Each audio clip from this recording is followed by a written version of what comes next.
Hi everyone. Tonight we're going to start exactly where the day does right, when your eyes flick open and the sunlight sneaks past the curtain like it owns the place.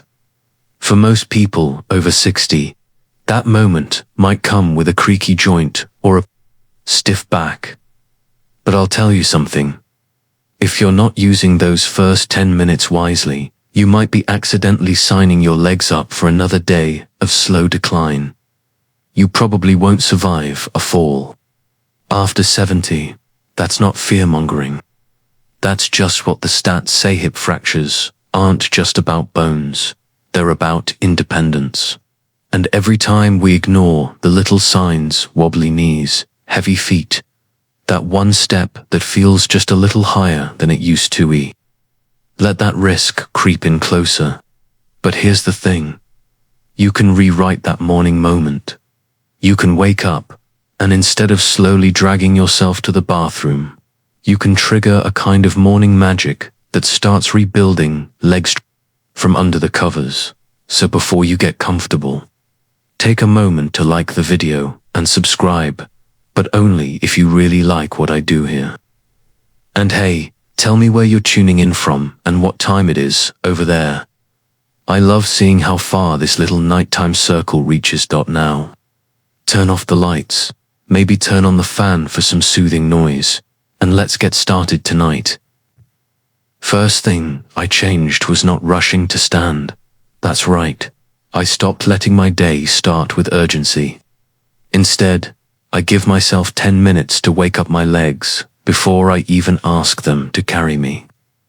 It's not dramatic. I'm not flipping out of bed into a headstand. It's just simple movements. Flexing my ankles back and forth under the blanket, drawing little circles with my toes, gently tightening my quads for 5 seconds, then relaxing. Sounds boring, right? But I swear it's better than coffee. It wakes up the neuromuscular signals, gets blood flowing to the lower limbs, and gives the knees a preview of the day ahead. You'd be surprised how many people skip this and wonder why they feel like Frankenstein's monster when they stand up. You're not made of bolts, just old wiring that needs a warm-up. There's an old saying, the rooster doesn't wake. The farm, the feet do. Okay, maybe I made that up. But it's true. The moment your feet hit the ground, your day launches. So make sure they're launching something solid. Now, here's a funny side note. I once read a blog post about a man who starts his mornings by clapping 3 times out loud before getting out of bed. He said it clears his energy. My version is quieter, less dramatic, but probably just as strange if someone saw me flexing my calves under the sheets while whispering, "Let's go, baby." And from an academic standpoint, there's been plenty of debate about morning exercise versus evening routines.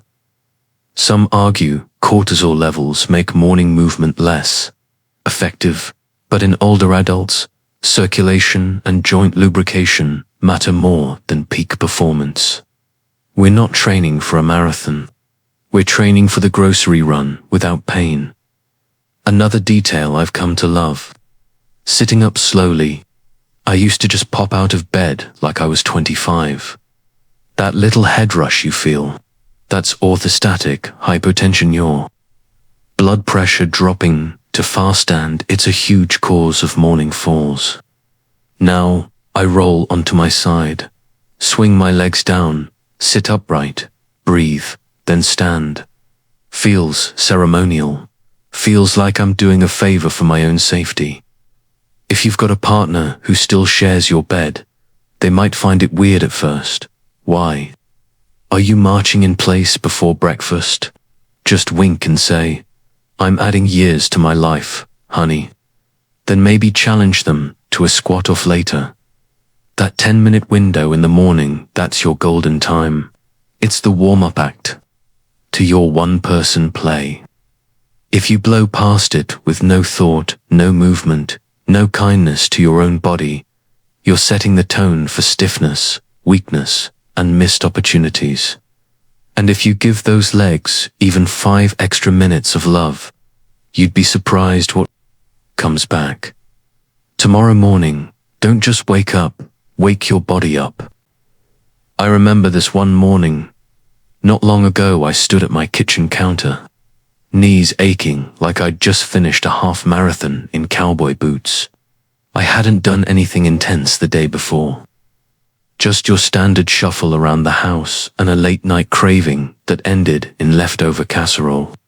But the ache wasn't just physical, it felt like a warning. So that's when I made one of the smallest but most powerful changes to my mornings.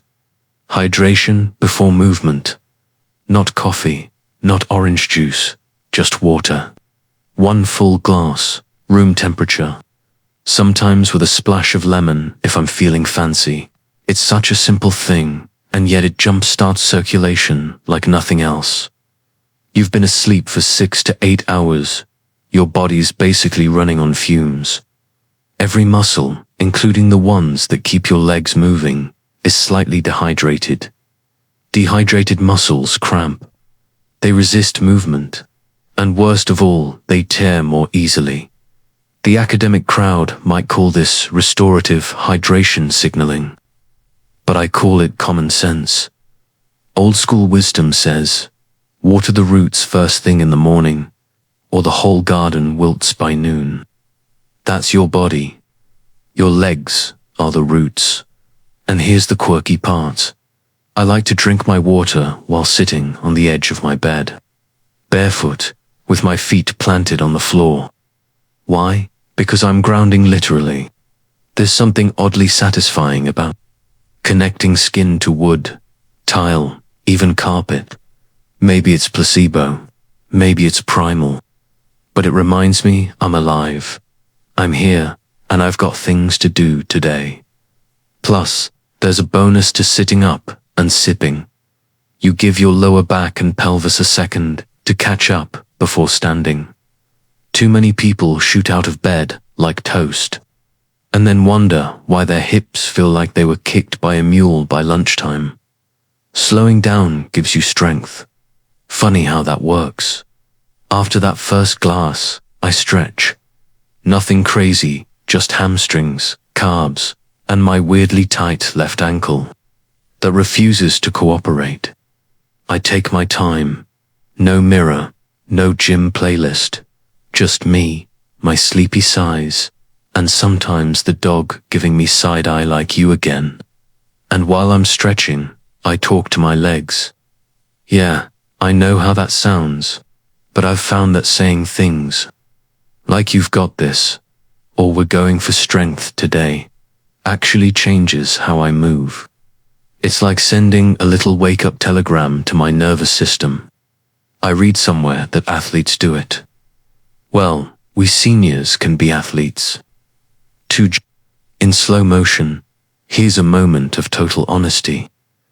I once skipped this whole routine for a week. I was traveling, sleeping on a horrible pull-out couch, eating like a teenager on a road trip. By day 4, I could barely bend down to tie my shoes.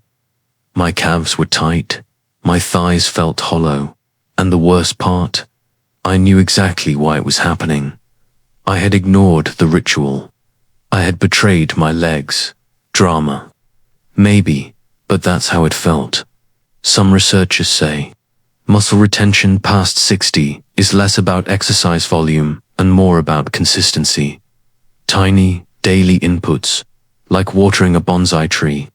You don't flood it once a week.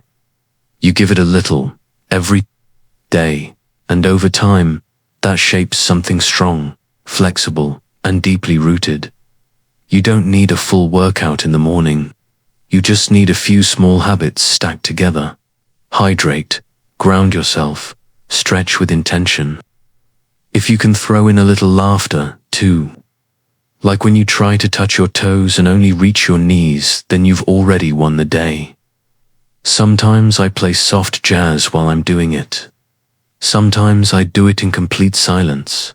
But every time, without fail, I finish my routine standing taller, feeling lighter, like my legs are no longer passengers, They're drivers, so if you're still jumping out of bed and heading straight for the kettle, do me a favor, try this instead. 1 glass of water, 2 minutes of grounding, 3 stretches. You've just rewritten your entire morning. I was brushing my teeth when I noticed something odd. My right knee, the one that always gave me grief when it rained or when I tried to dance at weddings, wasn't complaining. Not even a whimper. At first, I chalked it up to luck. But then, I remembered something I'd started a week before. Squats. Not gym squats. Not the dramatic, sweat-dripping kind you see online with someone yelling, 1 more rep.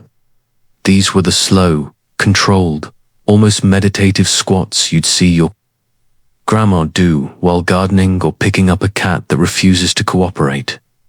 I started with 5. That's it, 5 bodyweight squats while holding onto the edge of the kitchen sink. The first few were creaky, like trying to fold a rusty lawn chair. But by day 3, I was getting lower. By day 7, I was doing 10 without holding on. Here's the thing, when we get older, our legs don't just lose strength, they forget how to use it. The neurons that once fired like lightning bolts now send delayed voicemails. Squats remind the body what it was built to do. Not just walk but rise. The academic folks call it neuromuscular re-education. I call it getting your power back. My neighbor, Shirley, who's 78 and does Tai Chi in her garage every morning, says squats are the fountain of staying upright. She's not wrong, but before I even start, I always warm up. You know those little ankle circles your physio taught you but you ignored for 20 years? I do those now, 15 seconds each side. Then I march in place like I'm in a parade only I know about. Knees up, arms swinging. If the cat's watching, I give her a salute.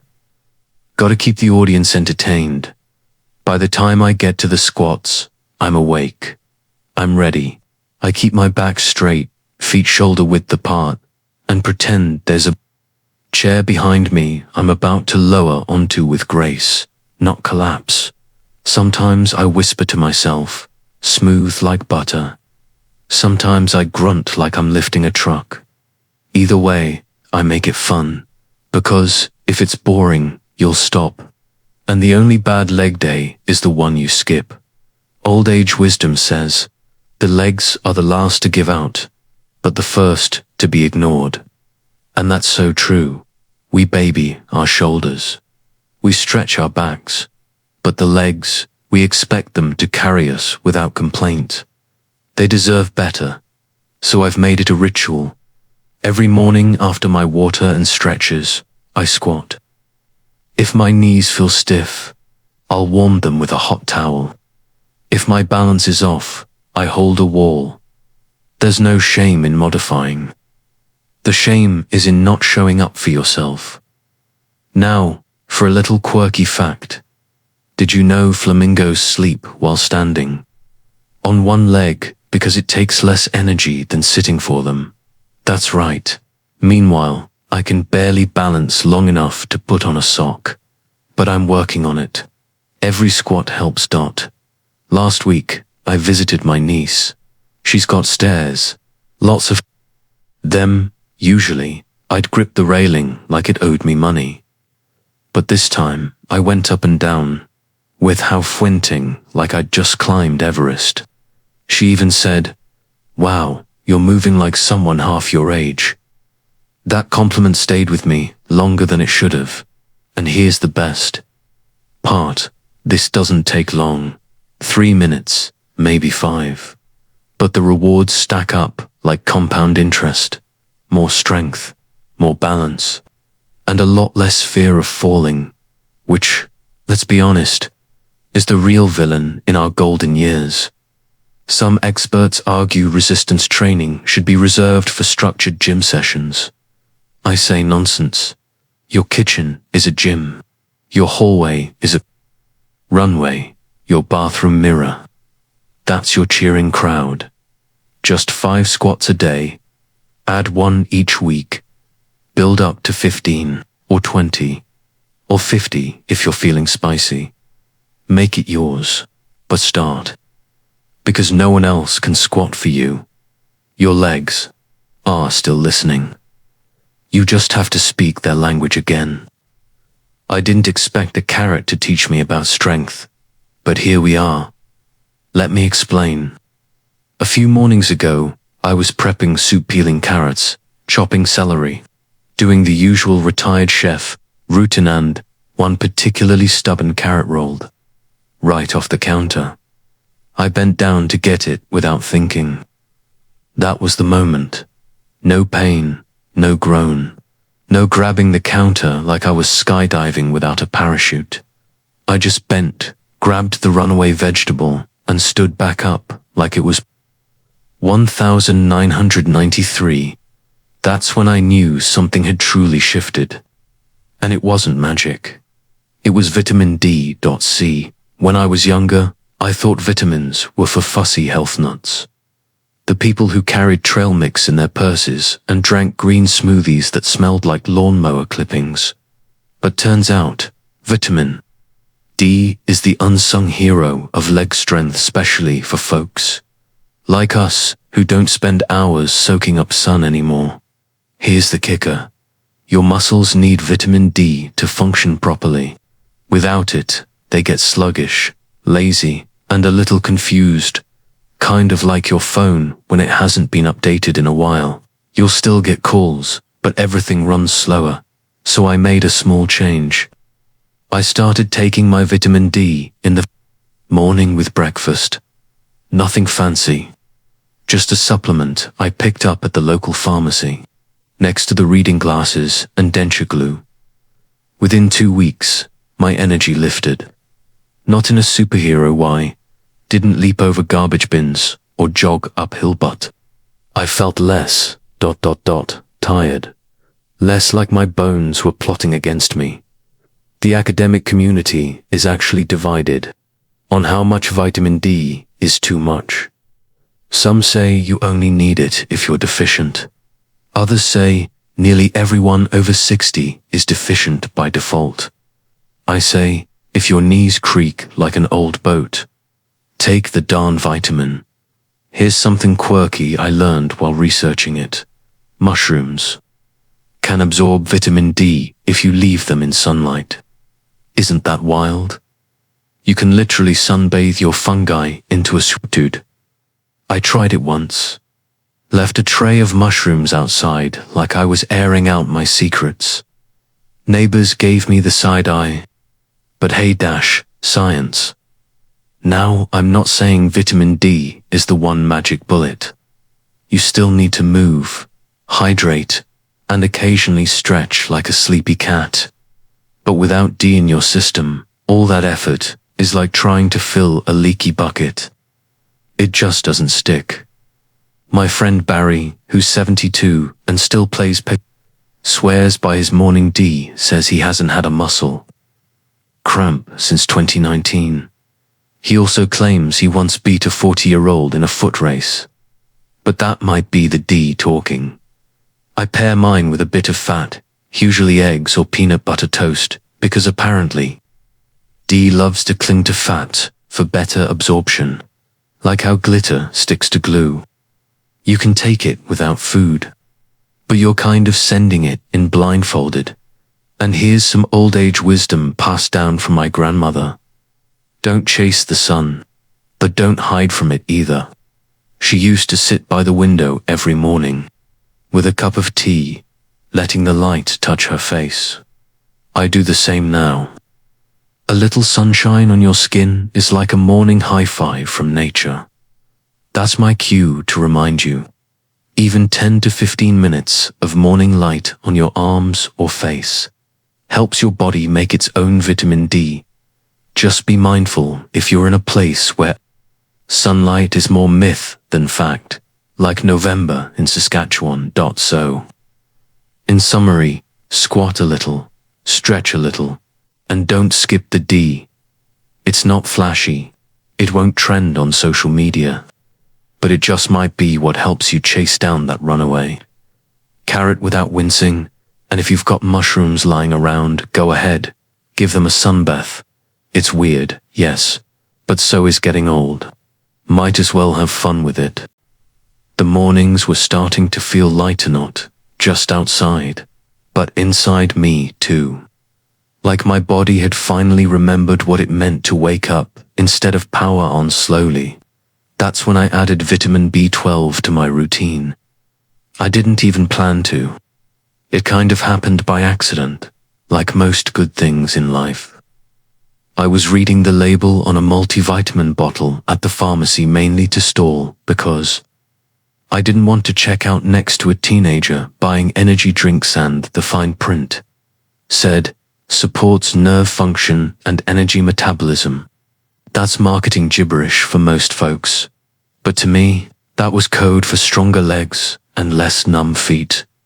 Let me tell you, I'd been dealing with a weird tingling in my toes, like my feet were whispering secrets I couldn't quite hear. A little B12, and suddenly those whispers turned into silence.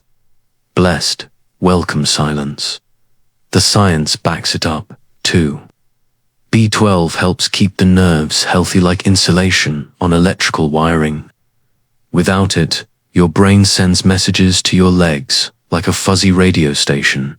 Half the signal, all the frustration. Some in the academic world argue whether supplements or injections are better. I say, whichever one doesn't involve a needle. In my backside wins. Now, I know what you might be thinking. Can't I just get B12 from food? Sure, if you're downing liver, sardines, or a steak the size of a license plate. I like meat, but not 3 times a day. Plus, as we age, our stomach acids slow down.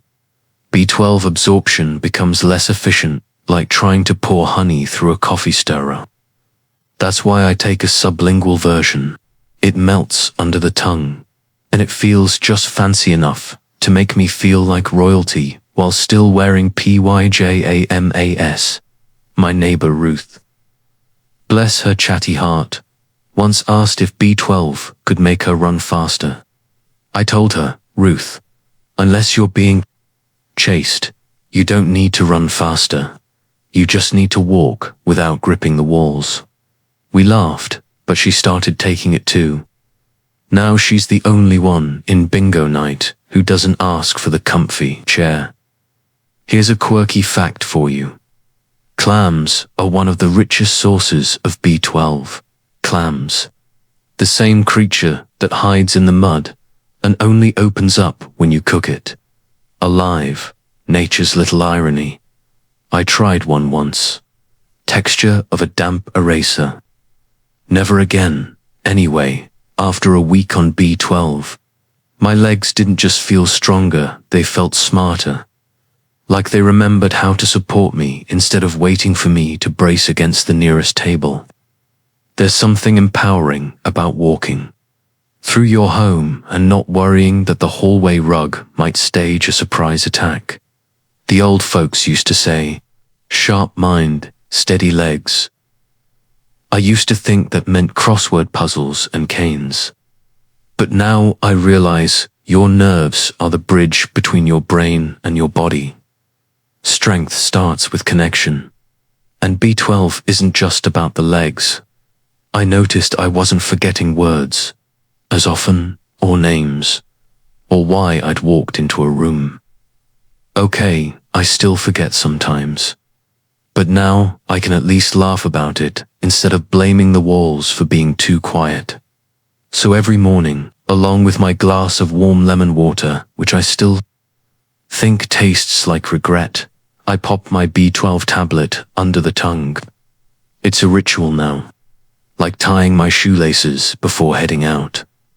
Even if I'm only walking to the mailbox. To those still wondering if it's worth it, I'll say this. A little vitamin, once a day, is far cheaper than a walker, or worse feeling like your legs are disconnected passengers instead of trusted companions. And while academics will still debate dosages, forms, absorption rates, I say let them. I'm busy living, not arguing over milligrams. Now, if you'll excuse me, I've got a game of dominoes to not lose, because, ever since the tingling stopped, my hands are steady, and my mind's clearer. Ruth doesn't stand a chance. Now, here's the part where things got a bit weird in a good way. I was about 3 weeks into this new leg-strengthening mission when someone on the morning walk circuit, an older guy named Leonard, leaned over and whispered, "Magnesium. That's your magic bullet." Like it was some kind of underground secret. At first, I thought he was talking about a new movie. But he meant the mineral, not the Marvel hero.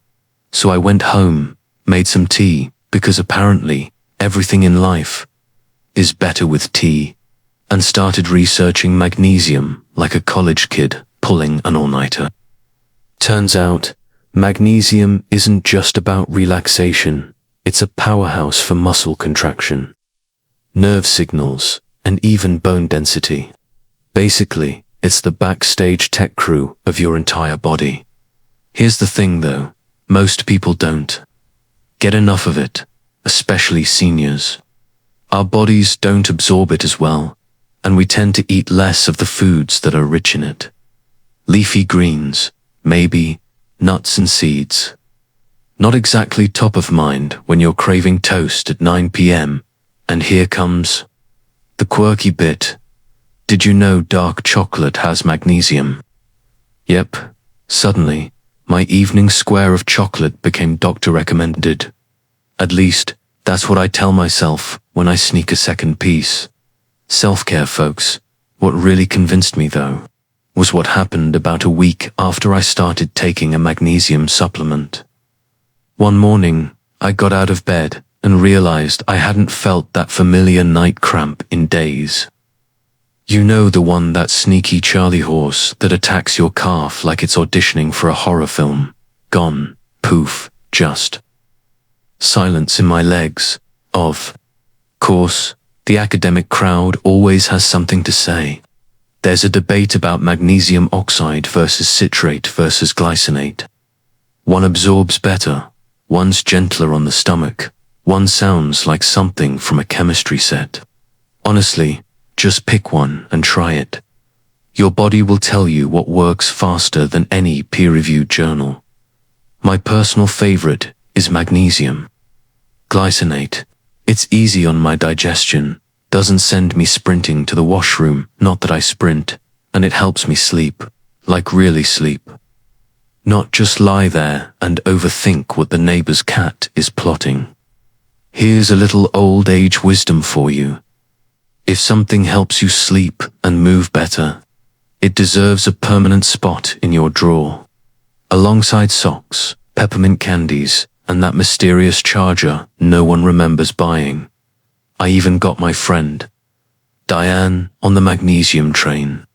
She swore by her heated blanket for her restless legs, but now she swears by 2 capsules and a chamomile tea. She says her legs feel less electric. I don't really know what that means, but she hasn't complained in 2 weeks. San, that's saying something. Of course, like with anything else, it's not magic. It doesn't turn you into a gymnast, but you start to notice things. Fewer trembles when climbing stairs, less wobble when reaching for the top shelf. A feeling like your body is working with you, not against you. That's the part they don't teach you in health class. That aging isn't about fighting your body, it's about feeding it the right things, listening to its quieter messages, and giving it the tools it needs to surprise you. I know magnesium isn't as flashy as collagen or whatever powder influencers are pushing these days, but it's consistent, it's reliable. Like your favorite cardigan, it doesn't make a big entrance, but it keeps you warm just the same. So, every morning, I add it to my little pill tray, right between the B12 and the fish oil I'm still pretending to enjoy. And every night, I sleep a little deeper and wake up with just a bit more bounce in my step. Some people call it a supplement. I call it relief in a capsule. And then came the moment I didn't expect: gratitude. That probably sounds weird in a video about vitamins, I know. But one morning, as I was doing my usual slow stretch, I realized something had changed. My legs didn't feel like lead pipes. My knees didn't creak like a haunted door hinge. I just moved. No wincing, no bracing, no waiting for the pain to catch up with me. It's like someone turned the volume down on the discomfort I had just accepted for so long. This brings me to the final piece of the puzzle: vitamin D now. If you're thinking, wait, that's the sunshine vitamin, not a leg thing, well, you're half right. Yes, it's the vitamin we get from that rare occasion we step outside before 9 a.m. But it does a heck of a lot more than just lift your mood. Vitamin D helps your body absorb calcium, sure. But more importantly, for us seniors, it plays a big role in muscle function and preventing falls. Falls, by the way, being the #1 reason people my age end up in the ER. Not exactly the kind of adventure we're looking for. The quirky bit: there's a long-standing argument in academic circles about how much vitamin D is actually useful. Some say 600 IU is enough. Others say it should be 2000. I say, ask your body, and maybe your doctor. But mostly your body. Here's something else. I started sitting on the porch for 10 minutes every morning. Not scrolling, not even talking. Just being. Letting the sun hit my face, feeling the cool breeze behind my ears, and yes, quietly judging the squirrels chasing each other like caffeinated toddlers. It became my ritual. A tiny, silent, warm routine that did more for my legs and my peace of mind than any TV doctor segment ever could. And the difference? My balance improved. Not dramatically, not like I suddenly joined Cirque du Soleil, but enough to stand on one foot while brushing my teeth without tipping over like a sleepy penguin. And that's progress. Old age wisdom. The sun's been healing people long before supplements came in fancy bottles. The trick is respecting it, not hiding from it completely. We're not vampires, we just need moderation, a hat, and maybe a little SPF. But let me be clear, this isn't about becoming someone you're not. You don't have to run marathons, climb hills, or do yoga headstands on Instagram. You just have to feel better in your own legs. One morning at a time. One of my neighbors, Gloria, started joining me for our little sunrise moments. She brings her coffee, I bring my quiet stare, and we don't say much. But after a week, she turned to me and said, "You know, my ankles don't feel like wood blocks anymore. That's the magic. Not in some rare berry extract or experimental stem cell therapy. Just sun, stillness, and a bit of consistency."